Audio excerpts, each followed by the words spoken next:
श्रीमान GC. Chandrashekhar ji. Thank you, sir.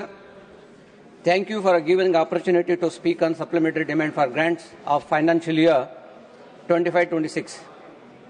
The first batch of financial year 25-26 contains 72 demands and 1 appropriation. Sir, government planned to spend सदन में शांति बनाए 50.65 crore in this year.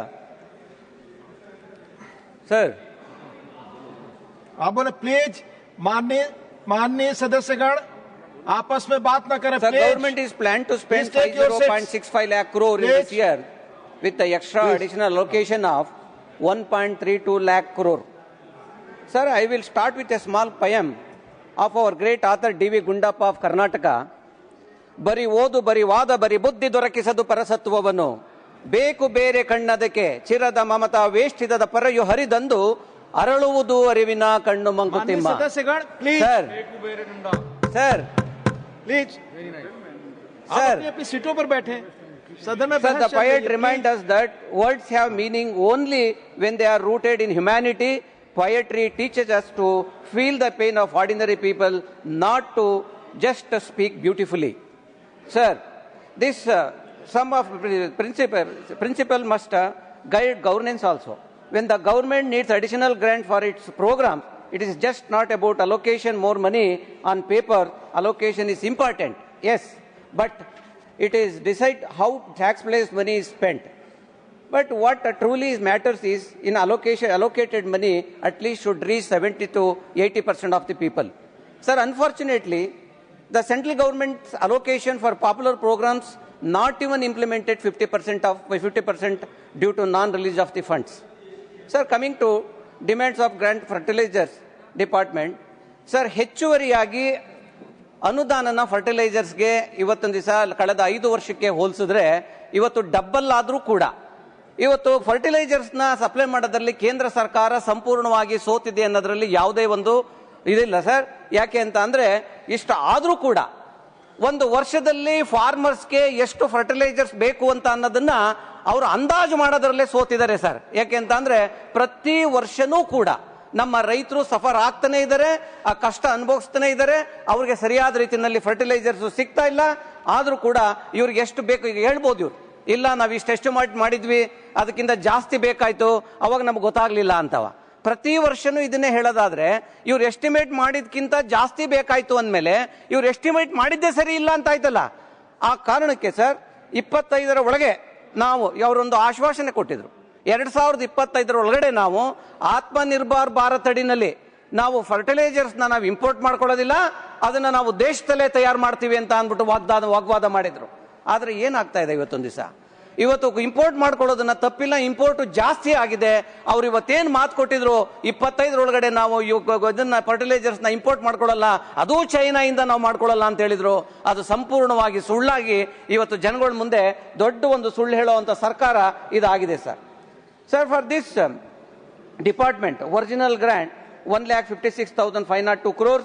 Additionally, they are asking for 18.52 crores, sir. So, totally 1,75,000 crores. Sir, even extra money is allocated is shortfall, sir. So, ministry is seeking an extra rupees 5,244 crores for P&K fertilizer subsidies for the original category, general category, along with rupees 258 crore for imported P&K fertilizers under the PSA component. So this is a single largest additional funding request. Sir, however, it directly goes against the standing committee recommendations, which had clearly called for increasing domestic production of P&K fertilizers and reducing dependence on imports. Sir, urea production has gone down from 314 LMT to 307 LMT, but the government still claims India will stop urea import by 2025. The number clearly says that it's opposite, sir. Sir, India's urea plants are old and worn out. 27 out of 33 are older than 25 years. Yet the government has not given a single rupee for these units to upgrade fertilizers POCs. So fertilizer subsidy has exploded from 80,000 crores just 5 years back to now 1.75 lakh crore today, more imports, more subsidy. It's no clarity, no long-time solution, sir, for this government. Sir, India is still heavy depending on imported fertilizers. All potash is imported and phosphatic materials are imported, and 30 to 45% of total P&K needs come from abroad, sir. Sir, the urea imports remain high at 74 to 77 LMT every year. Sir, India continues to import large share of its fertilizer requirement from overseas suppliers such as China, Canada, and other countries. These imports supposed to, so the opposite to Atmanirbhar slogan, what their government has saying, Atmanirbhar. The zero imports promise has completely failed, and it's a high time for the government to realize.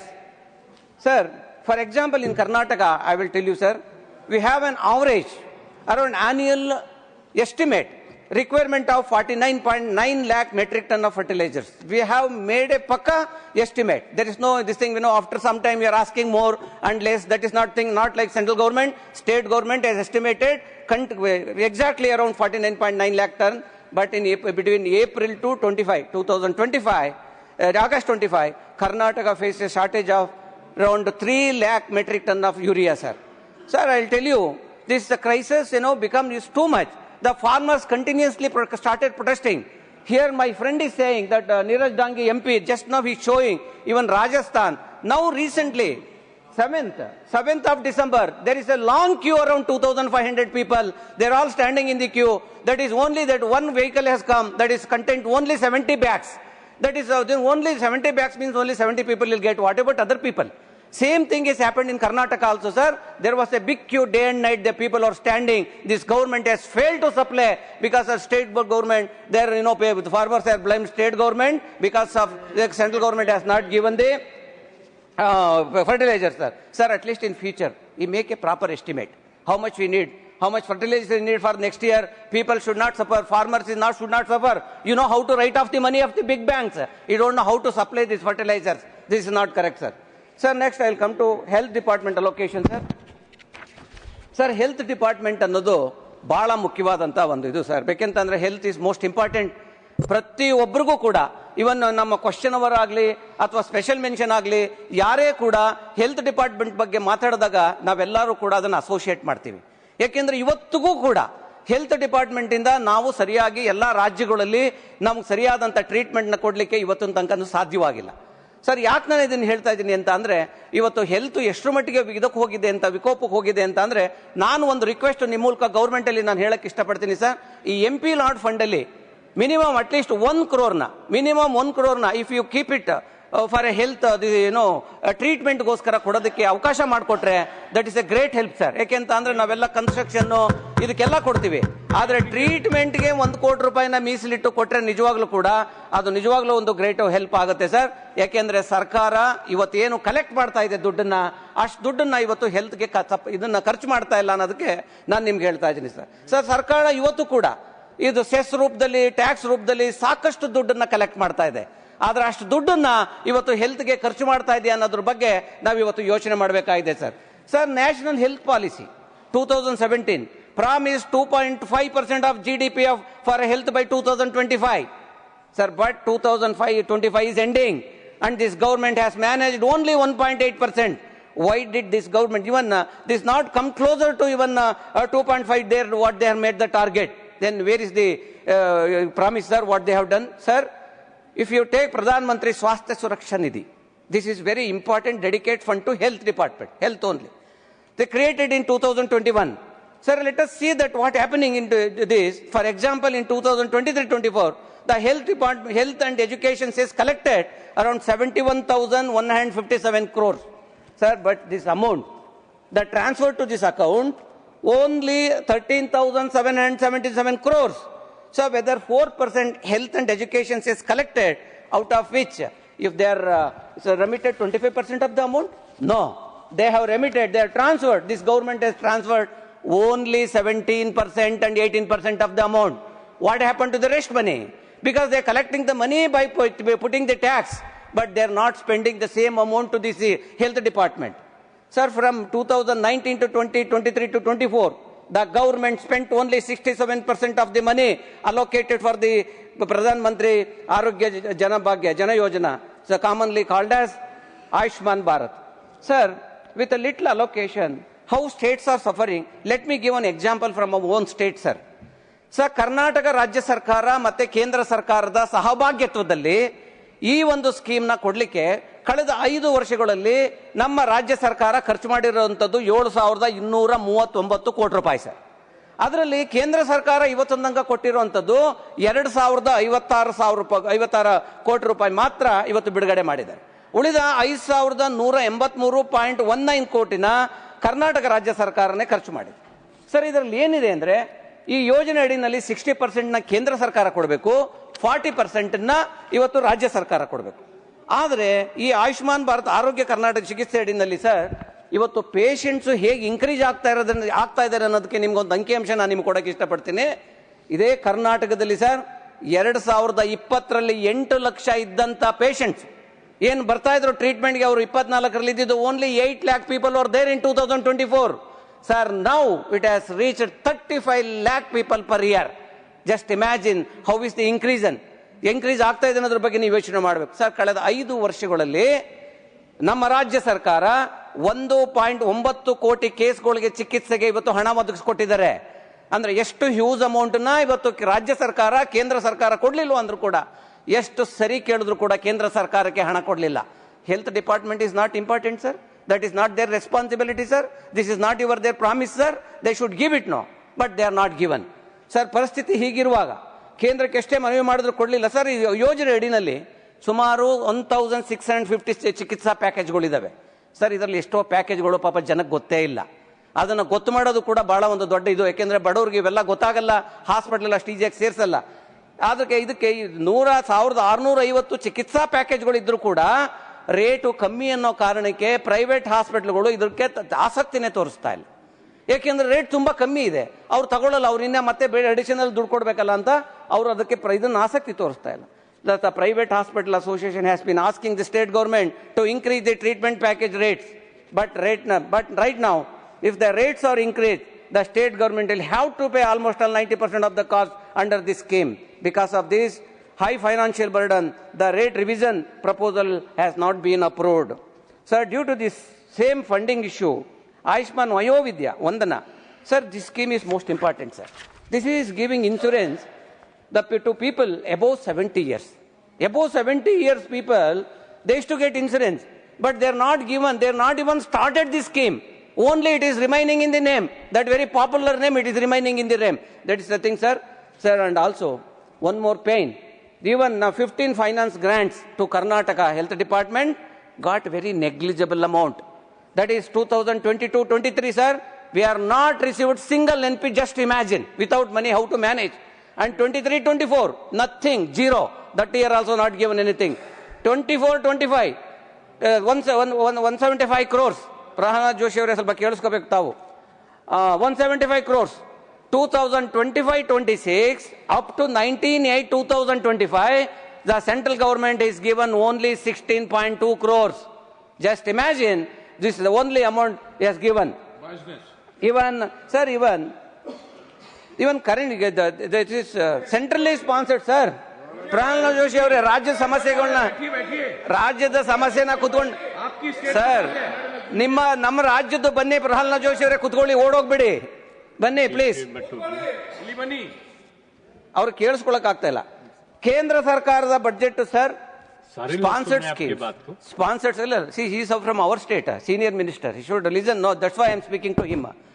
That is actually I have to speak in the last. Because of him I started speaking in the first itself, to let him understand anta.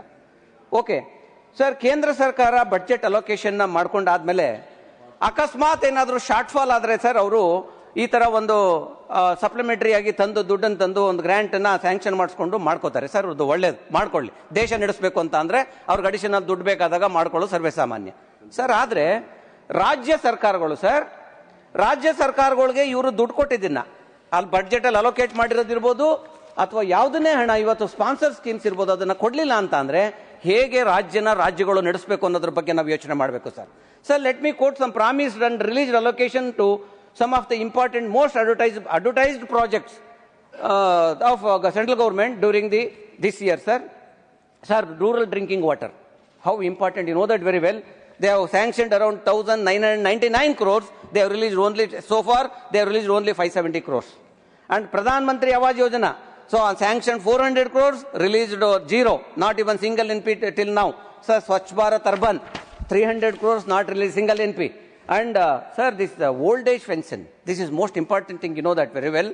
271 crores, that itself is very less, but released only, not even released single NP. Swachh Bharat Mission Rural, 215 crores, they have given 100 crores, that's all. Sir, school education is most important, as you know that. Everybody, every state, they need more money to education, because that every day they are bringing one policy, new policies. To adapt those policies, we need more money. So that also they have allocated 1,531 crores, but released only 64 crores. Another 767 crores in left only 3 months, they are not released. Sir, Pradhan Mantri Gram Sadak Yojana, always our Prime Minister speak about rural India. Sir, this is roads are most important to nation. That small even villages also we need. Even that industrialist may not come there, but we need, to farmers we need roads, no? So there also they are not given single NP this year, sir. Sir, Pradhan Mantri Awas Yojana, this is another most advertised scheme, sir. This is very important. Under this scheme, in last 3 years, between 22-23 and 23-24, the central government did not allow any new housing targets to the Karnataka, sir. Sir, in 24-25, however, 2,74,490 new houses have been sanctioned. Out of these, 4,843 houses have been completed. 29,950 houses are under various stages of construction. Sir, 2,39,582 houses are yet to be started.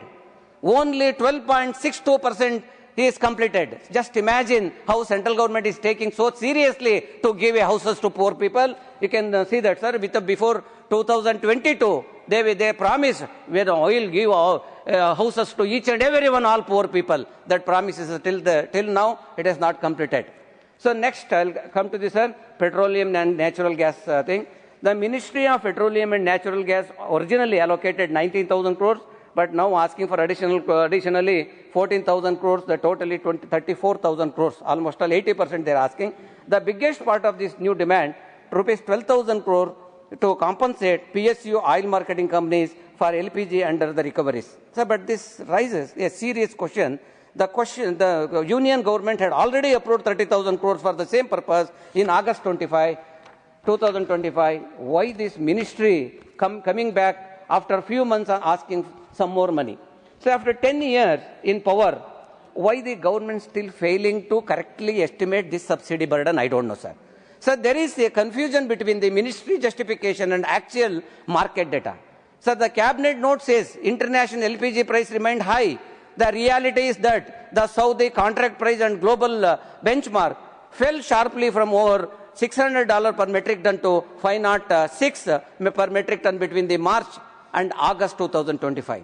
The first batch of supplementary grants includes 3,178 crore for LPG connections for poor households. Sir, nearly 500 crores for SC/ST development plans, but to which household you are giving LPG, I don't know, sir. So in January 2025, the government issued the SOP to remove PMSUY beneficiaries who had not taken a single refill as a result. 12,000 inactive PMUY connections were cancelled. Another 8.49 lakh were removed for being inactive. And by July 2025, about 4 crore ghost beneficiaries were blacked or suspended, sir. So despite of offering subsidies for up to 12 refills a year and under Ujjwala, the average household consumers lesser than 5 refills annually. Just we have to think it over. They are given 12, but why? They are taken only 5. So this exposes the harsh truth. Access to LPG on paper does not mean to real access to the kitchen. This is most important. So Minister Nitin Gadkari ji has promised petrol at 55 rupees per litre and diesel at 50 rupees with 20% ethanol blending. Sir, but 2025, now this already petrol is reaching 100, diesel is becoming, that also is 90 rupees. Why did you misguide the people, sir? I don't know, sir. Sir, ಇದು fuel ಕತೆ ಮಾತ್ರ ಅಲ್ಲ, ಇದು ಈ ದೇಶದ ಸಾಮಾನ್ಯ ನಾಗರಿಕನ ಕತೆ, ಒಬ್ಬ ರೈತನ ಕತೆ, ಒಬ್ಬ ಕಾರ್ಮಿಕನ ಕತೆ, ನಮ್ಮೆಲ್ಲರ ಕತೆ ಸರ್. 10 ವರ್ಷಗಳಲ್ಲಿ ಈ ದೇಶದ ಸಾಲ 3 ಪಟ್ಟು ಜಾಸ್ತಿ ಆಯ್ತು ಸರ್. 50 ಲಕ್ಷ ಕೋಟಿ ಇದ್ದಂತ ಸಾಲ 186 ಲಕ್ಷ ಕೋಟಿ ದಾಟ್ತು. ಡಾಲರ್ ಮೌಲ್ಯ ಗಗನಕ್ಕೇರ್ತು, ರೂಪಾಯಿ ಮೌಲ್ಯ ಕೆಳಕ್ಕೆ ಬಿದ್ದೋಯ್ತು. ಆದ್ರೆ ಪೆಟ್ರೋಲ್ ರೇಟು ಕೂಡ ಜಾಸ್ತಿ ಆಯ್ತು ಸರ್. ಯಾರು ಇದ್ರ ಬಗ್ಗೆ ಚರ್ಚೆ ಮಾಡ್ತಾ ಇಲ್ಲ, ಯಾವ ಮೀಡಿಯಾ ಇದ್ರ ಬಗ್ಗೆ ಚರ್ಚೆ ಮಾಡಲ್ಲ, ಯಾವ ಇಂಡಸ್ಟ್ರಿಯಲಿಸ್ಟ್ಗಳು ಕೂಡ ಒಂದು ಮಾತನ್ನು ಮಾತಾಡ್ತಾ ಇಲ್ಲ. ಎಲ್ಲೂ ಕೂಡ ಇದ್ರ ಬಗ್ಗೆ ಮಾತಾಡಿದ್ರೆ ದೊಡ್ಡ ಅಪರಾಧ ಆಗೋಗುತ್ತೆ ಸರ್. ಇದನ್ನ ಮಾಡಕ್ಕಾಗಲ್ಲ. ಆದ್ರೆ ಸರ್ಕಾರ ಇವತ್ತು ಉಳ್ಳವರ ಪರ ನಿಂತು ಬಿಟ್ಟಿದೆ. ಇವತ್ತೊಂದು ದಿವಸ ಸರ್, ಕಳೆದ 5 ವರ್ಷಗಳಲ್ಲಿ ಸರ್ಕಾರಿ ವಲಯದ ಬ್ಯಾಂಕ್ಗಳಿಗೆ ಸರ್ಕಾರಿ ವಲಯದ ಬ್ಯಾಂಕ್ಗಳಲ್ಲಿ 6.5 ಲಕ್ಷ ಕೋಟಿ ಸಾಲನ ಮನ್ನಾ ಮಾಡಿದ್ದಾರೆ, ರೈಟ್ ಆಫ್ ಮಾಡಿರೋದು ಸರ್ಕಾರಿ ಬ್ಯಾಂಕ್ಗಳಲ್ಲಿ. ಈ ಸಾಲುಗಳ ಬಹುಪಾಲು ದೊಡ್ಡ ಕಾರ್ಪೊರೇಟ್ ಕಂಪನಿಗಳೇ ಆಗಿದ್ದು. ಇದು ಯಾವುದೇ ಒಬ್ಬ ಸಣ್ಣ ರೈತಂದಲ್ಲ ಸರ್. ಇದು ಯಾವುದೇ ಒಬ್ಬ ಎಜುಕೇಶನ್ ಮಾಡೋದಕ್ಕೆ ಲೋನ್ ತಗೊಂಡು ಆ ಲೋನ್ ಕಟ್ಟಕ್ಕಾಗ್ದಾನೆ, ಉದ್ಯೋಗ ಸಿಗದೇನೆ, ನಿಮ್ಮ ಸರ್ಕಾರ ಉದ್ಯೋಗ ಕೊಡದೇನೆ ಆ ಲೋನ್ ಕಟ್ಟಕ್ಕಾಗ್ದಾನೆ ಇರುವಂತ ಒಂದು ಇದನ್ನ ಮಾಡಿಲ್ಲ ಸರ್, ರೈಟ್ ಆಫ್ ಮಾಡಿಲ್ಲ ಸರ್. ದೊಡ್ಡ ಇಂಡಸ್ಟ್ರಿಯಲಿಸ್ಟ್ಗಳನ್ನ ರೈಟ್ ಆಫ್ ಮಾಡಿದ್ದೀರಿ, ಮನ್ನಾ ಮಾಡಿದ್ದೀರಿ. ಅಲ್ಲಿಗೆ ಏನ್ ನೀವು ಆನ್ಸರ್ ಮಾಡ್ತೀರಾ ಪಾಪ ಬಡವ್ರಿಗೆ? ಇದನ್ನ ನಾವು ಯೋಚನೆ ಮಾಡಬೇಕಾಗಿದೆ ಸರ್. 2021ರಲ್ಲಿ ಬ್ಯಾಂಕ್ಗಳು 1.33 ಲಕ್ಷ ಕೋಟಿನ ವೇ ಆಫ್ ಮಾಡಿದ್ದಾವೆ. 21-22ರಲ್ಲಿ 1.1 ಲಕ್ಷ ಕೋಟಿ ಸಾಲನ ಮನ್ನಾ ಮಾಡಿದ್ದೇವೆ. 22-23ರಲ್ಲಿ ಸರ್ 1.27 ಲ್ಯಾಕ್ ಕೋಟಿನ ಮನ್ನಾ ಮಾಡಿದ್ದಾರೆ ಸರ್. ಅದೇ ತರ ಈಗ ಹೆಂಗೆ ರೈಟ್ ಆಫ್ ಮಾಡ್ತಾರೋ ಅದೇ ರೀತಿನಲ್ಲೂ ವಸೂಲಿನಲ್ಲೂ ಕೂಡ ಇವ್ರಿಗೆ ಅರ್ಥ ಆಗ್ಬೇಕಲ್ಲ. ನಮ್ಗೆ ವಸೂಲಿನೂ ಕೂಡ ಅಷ್ಟರ ಮಟ್ಟಿಗೆ ಮಾಡಬೇಕು ಅಂತ ಸರ್. 6.5 ಕೋಟಿ ಲೋನ್ ನ ವೇ ಆಫ್ ಮಾಡ್ತಾರೆ. ಆದ್ರೆ ಸಾಲಗಾರರಿಂದ ವಾಪಸ್ ತಗೊಂಡಿರೋದು ಬರೀ 1.5 ಕೋಟಿ ಅಂತ ಅಂದ್ರೆ ಅಲ್ಲಿಗೆ ಸರ್ಕಾರಕ್ಕೆ ಎಷ್ಟು ಇಂಟ್ರೆಸ್ಟ್ ಇದೆ ಇದ್ರ ಬಗ್ಗೆ ಅನ್ನೋದನ್ನ ನಾವು ಇವತ್ತು ಯೋಚನೆ ಮಾಡಬೇಕಾಗಿದೆ ಸರ್. ಆದ್ರೆ ಇಷ್ಟೆಲ್ಲ ಮಾಡ್ತಾರೆ. ಬಡವರ ನರೇಗಾ ಸ್ಕೀಮ್ ನಲ್ಲಿ ಬೆಳಗ್ಗೆ ಸೋನಿಯಾ ಗಾಂಧಿ ಅವರು ಕೂಡ ಮಾತಾಡಿದ್ರು, ಅವ್ರದ್ದು ಸ್ಥಿತಿಗತಿ ಹೇಗಿದೆ ಅಂತ. ದಿನಕ್ಕೆ 250-300 ರೂಪಾಯಿ ತಗೊಳ್ಳುವಂತ ಡೈಲಿ ವೇಜಸ್ಗಳಿಗೆ ಒಬ್ಬ ಸಾಮಾನ್ಯ ಜನಕ್ಕೆ ಇವತ್ತೊಂದು ದಿವಸ ಅವ್ರಿಗೆ ದುಡ್ಡು ಕೊಡಬೇಕಾದ್ರೆ ವೇಜಸ್ ಇಲ್ಲ ಅಂತಾರೆ, ನೋ ಫಂಡ್ಸ್ ಅಂತಾರೆ, ಡಿಲೇ ಫಂಡ್ಸ್ ಅಂತಾರೆ. ನಿರಂತರವಾಗಿ ಅನುದಾನ ಕಟ್ತಾ ಮಾಡ್ತಾ ಇದ್ದಾರೆ. ಒಂದ್ ಕಡೆ ಇವ್ರಿಗೆಲ್ಲ ದುಡ್ಡನ್ನ ರೈಟ್ ಆಫ್ ಮಾಡ್ತಾರೆ, ಒಂದ್ ಕಡೆ ಬಡವರಿಗೆ ಕೊಡಬೇಕಾದಂತ ಸಣ್ಣ ಅಮೌಂಟ್ ಅಲ್ಲಿ 250-300 ರೂಪಾಯಿನಲ್ಲಿ ಇದನ್ನ ನೀವು ಕಟ್ ಮಾಡ್ತೀರಾ. ಇದು ಶೋಷಣೆ ಒಳಗಾಗದಂತದಲ್ವಾ ಸರ್? ಬಡವರು ದಿನಗೂಲಿ ಕೇಳದಂತ ಸಂದರ್ಭದಲ್ಲಿ ಫಂಡ್ಸ್ ಇಲ್ಲ. ಇದೇ ರೈತರು ಬೆಳಗ್ಗೆ ನಮ್ಮ ಕಡಾಡಿಯವರು ಮಾತಾಡಿದ್ರು, MSP ನ ಕೊಟ್ಟಿಲ್ಲ ರಾಜ್ಯ ಸರ್ಕಾರ ಇವ್ರಿಗೆ ಅಂತ ಅಂದ್ಬಿಟ್ಟು. ರಾಜ್ಯ ಸರ್ಕಾರ ಅಲ್ಲ ಕಡಾಡಿಯವರೇ, ಕೇಂದ್ರ ಸರ್ಕಾರ. ಇವತ್ತು ಪ್ರಹ್ಲಾದ್ ಜೋಶಿ ಅವರಲ್ಲಿ ಕೂತಿದ್ದಾರೆ. ಇವತ್ತೊಂದು ದಿವಸ ಕಬ್ಬಿಗೆ ನಾನು ಮೊನ್ನೆ ಮಾತಾಡಿದೆ, ಯಾರು ಕೊಡ್ಬೇಕಾಗಿರೋದು ಕಬ್ಬಿಗೆ? ರೇಟ್ ಫಿಕ್ಸ್ ಮಾಡೋರು ಯಾರು? ಇಂಪೋರ್ಟ್ ಫಿಕ್ಸ್ ಮಾಡೋರು ಯಾರು? ಅದಕ್ಕೆಲ್ಲದನ್ನು ಮಾಡೋರು ಯಾರು? ಖರ್ಗೆ ಸಾಹೇಬರು ಕೂಡ ಬೆಳಗ್ಗೆ ಮಾತಾಡಿದ್ರು. ಎಲ್ಲಾ ಗ್ರಿಪ್ ನಿಮ್ ಕೈಲಿ ಇಟ್ಕೊಂಡ್ಬಿಟ್ಟು ಮಲಾಸಿಸ್ ಅಲೋಕೇಶನ್ ಮಾಡೋರು ಯಾರು? ಅದನ್ನೆಲ್ಲ ಮಾಡೋರು ನೀವು. ನಮ್ಮನ್ನ ಕೇಳಿ ರಾಜ್ಯ ಸರ್ಕಾರ ತಗೋಬೇಕು ಅಂದ್ರೆ ಯಾವ ನ್ಯಾಯ ಅಂತ ದಯವಿಟ್ಟು ನೀವು ಆಡಳಿತ ಪಕ್ಷದಲ್ಲಿ ಇರೋರು ನೀವು ಹೇಳಬೇಕು ಅಂತ ನಾನು ಕೇಳ್ಕೊಳ್ತೇನೆ ಸರ್. ಅಂಕಿಅಂಶಗಳ ಪ್ರಕಾರ ಇವತ್ತು ಗ್ರಾಮೀಣ ಪ್ರದೇಶ 25% ಹಣಕಾಸಿನ ತೊಂದರೆಯಿಂದ ಸಾಲ ಮಾಡಿ ಸರ್, ಅವ್ರು ಸಾಲ ಕಟ್ಟಕ್ಕಾಗದೆ ಮನೆ ಮಠ ಮಾರ್ಕೋತಾ ಇದ್ದಾರೆ. ಇವತ್ತು ಅವ್ರು ಆಗ್ತಾ ಇಲ್ಲ ಅವ್ರಿಗೆ ಬಡ್ಡಿ ಕಟ್ಟಲಿಕ್ಕೆ. ಎಲ್ಲೆಲ್ಲೋ ಪ್ರೈವೇಟ್ ಅಲ್ಲಿ ಬಡ್ಡಿ ತಗೋತಾರೆ, ಅವ್ರಿಗೆ ಕಟ್ಟಕ್ಕಾಗದೇ ಇವತ್ತು ಮನೆ ಮಠ ಮಾರ್ಕೋತಾ ಇದ್ದಾರೆ. ಇಂಥ ಪರಿಸ್ಥಿತಿ ನಿಲ್ಲ ಸರ್. ಇವತ್ತು ನಮ್ಮ ಜನ ಬದುಕ್ತಾ ಇದ್ದಾರೆ. ಇವತ್ತು ಅದೇ ಕಾರ್ಪೊರೇಟ್ ಕಂಪನಿಗೆ 30% ಇದ್ದಂತ ಟ್ಯಾಕ್ಸ್ ನ ನೀವು 22 ಇಳಿಸ್ತೀರಿ. ಆದ್ರೆ ರೈತರಿಗೆ ಏನಾರು ಇಳಿಸಿದಿರಾ ಅಥವಾ ಮನೆ ಕಟ್ಟೋರ್ಗೆ ಇಳಿಸಿದಿರಾ? ಯಾರಿಗೂ ಇಳಿಸಿಲ್ಲ ಸರ್. ಇವತ್ತು ದೇಶದ ಅಪಾಯಕಾರಿ ವಾತಾವರಣ ನಿರ್ಮಾಣ ಆಗಿದೆ. ಯಾರು ಈ ಸರ್ಕಾರದ ವಿರುದ್ಧ ಧ್ವನಿ ಎತ್ತರೋ ಅವ್ರ ವಿರುದ್ಧ IT, ED, CBI ಮುಂತಾದ ಸಂಸ್ಥೆಗಳನ್ನ ಬಿಟ್ಟು ದಾಳಿ ಮಾಡಿಸ್ತೀರಾ, ಅವ್ರನ್ನ ಬಾಯಿ ಮುತ್ತಿಸ್ತೀರಾ ಸರ್. ಇದು ಅಧಿಕಾರ ಅಲ್ಲ ಸರ್, ಅಧಿಕಾರ ದುರುಪಯೋಗ ಸರ್. ಚುನಾವಣೆ ಇವತ್ತೊಂದು ದಿವಸ ಎಲ್ಲೋ ಉಲ್ಟಾ ಪಲ್ಟಾ ಆಗ್ತದೆ ಸಮೀಕ್ಷೆಗಳೆಲ್ಲ ಸರ್. ಇದು ಕೇವಲ ವ್ಯಕ್ತಿಗಳ ಶೋಷಣೆ ಅಲ್ಲ, ಪ್ರಜಾಪ್ರಭುತ್ವಕ್ಕೆ ಇಷ್ಟೆಲ್ಲ ಧಕ್ಕೆ ಆದ್ರೂ ಕೂಡ ನಾವು ಹೇಳಬೇಕಾಗಿದೆ ಇವತ್ತೊಂದು ದಿವಸ ಪ್ರಜಾಪ್ರಭುತ್ವದ ವ್ಯವಸ್ಥೆಯಲ್ಲೇ ಬದುಕ್ತಾ ಇದ್ದೀವಿ ಅಂತ ಹೇಳ್ಕೊಳ್ಳುವಂತ ಅನಿವಾರ್ಯತೆ ಇವತ್ತು ಸ್ಟಾರ್ಟ್ ಆಗ್ಬಿಟ್ಟಿದೆ. Sir, with this, I want to conclude my speech, sir. I urge the central government to give importance to effective implementation of popular and well-advertised policies and program for the benefit of everyone, sir. Thank you very much. Very nice. Next, माननीय सदस्य श्री संजय सेठ जी, 10 minutes. धन्यवाद sir. आज आपने मुझे वित्त वर्ष 2025-26 के supplementary demand of grants पे अमेंडमेंट बिल पे बोलने का, अप्रोप्रिएशन बिल पे बोलने के लिए समय दिया. इसके लिए मैं आपको बहुत धन्यवाद देता हूं. सर, मैं इस सदन के माध्यम से अपने यशस्वी प्रधानमंत्री माननीय मोदी जी का और वित्त मंत्री निर्मला सीतारमण जी का धन्यवाद देता हूं कि जहां पूरे विश्व में इस वक्त वैश्विक मंदी चल रही है, वहां हमारे देश की अर्थव्यवस्था सारी चुनौतियों को पार करते हुए 8.2% से बढ़ रही है। ये आंकड़ा केवल एक आंकड़ा नहीं है कि ये 140